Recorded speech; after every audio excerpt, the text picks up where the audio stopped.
ఏదైనా భావిస్తున్నాని జన్మాంతర సౌహృదాని అంటారు. అంటే పోయిన జన్మలో కొంతమంది పరిచయంతో ఈ జన్మలో ఒకరితోని పొందొచ్చని, మరి ఇంతమంది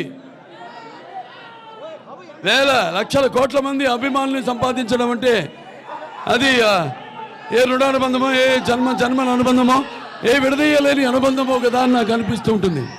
ఒక తల్లి కడుపును పుట్టకపోయినా, పేగు పంచుకు పుట్టకపోయినా అన్నదమ్ముల్లాగా మన అందరం ఈ యొక్క మన అనుబంధం, అన్నదమ్ముల అనుబంధం ఇలాగే కొనసాగాలని ఆ భగవంతుడిని ఇది నాకు ఒక వరంగా ఇచ్చాడు ఆ భగవంతుడు. ఇది ఇలాగే కొనసాగాలని నేను ఎప్పుడు కోరుకోను. నేను జన్మలో దేవుడిని పూజ చేసినప్పుడు నాకు ఇది దేవుడా అది దేవుడా నేను కోరుకోను. నేను కోరుకునేదల్లా శాంతి, అందరూ బాగుండాలి.